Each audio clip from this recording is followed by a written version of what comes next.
మన టాపిక్లో history of Mughal empires చూసాం కదా ఫ్రెండ్స్. ఇప్పుడు history of Maratha empires and battles of Maratha empires చూద్దాం. ఇప్పుడు మనం మరాఠీస్ అనేవారు ఎలా వచ్చారో చూద్దాం. డెక్కన్ ప్లేటీలో ఎక్కువ మరాఠీస్ మాట్లాడేవారు ఉండేవారు. వీళ్ళు ఎక్కువగా వారియర్స్గా పనిచేశారు. వీళ్ళనే మరాఠాలు అంటాం. 14th సెంచరీలో అలావుద్దీన్ ఖిల్జీ పరిపాలించేవాడు. అప్పుడు ఈ ఏరియా ఇస్లామిక్ పరిపాలనలో ఉండేది. తర్వాత 1645లో మహారాజ్ శివాజీ ఉద్యమాలు చేశాడు. ఇన్ 1674 ఆ తర్వాత శివాజీ మహారాజ్ ఇండిపెండెన్స్ ఆఫ్ హిందూ ఎంపైర్ని స్థాపించాడు.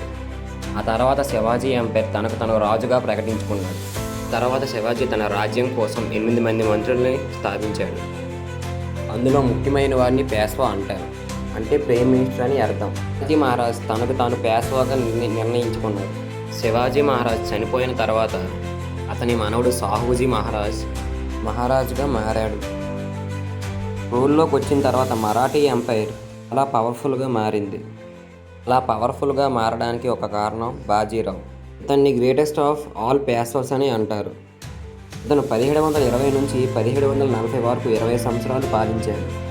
20 ఏళ్ళ మిలిటరీ కెరియర్లో ఒక యుద్ధం కూడా ఓడిపోలేదు. కనుక సాహూజీ మహారాజ్ పాలన అంతసేపు ఉందంటే దానికి కారణం బాజీరావే.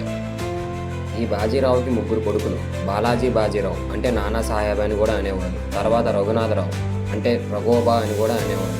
తర్వాత శంషేర్, అతన్ని కృష్ణారావు అని కూడా అంటారు. అతని పేరు శంషేర్. మొత్తం 3 కొడుకులు బాజీరావు.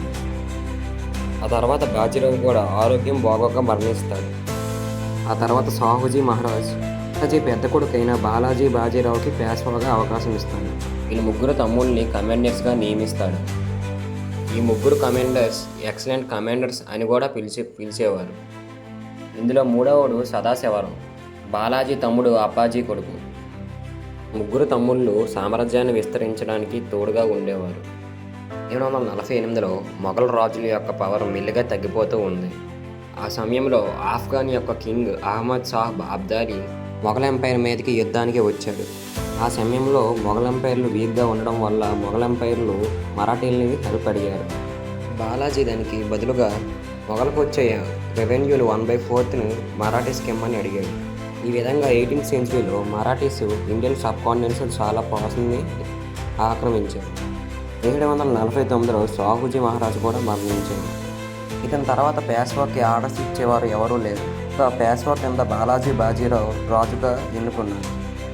ఒక్క ఢిల్లీలో మొఘల్ ఎంపైర్ చాలా వీక్ అయిపోతుంది కనుక మొఘల్ ఎంపైర్ మళ్ళీ బాలాజీ బాజీరావుని హెల్ప్ అడిగారు.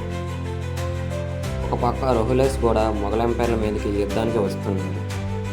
పేష్వా బాలాజీ బాజీరావు దీనికి బదులుగా మళ్ళీ ఒక అగ్రిమెంట్కి వచ్చాడు.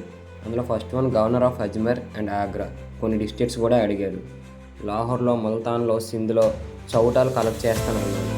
దీనికి మొఘల్ ఎంపైర్ అంగీకరించాడు. దీని తర్వాత ఏమైందో పార్ట్ 2లో చూద్దాం. Thank you for watching. Please like, share and subscribe.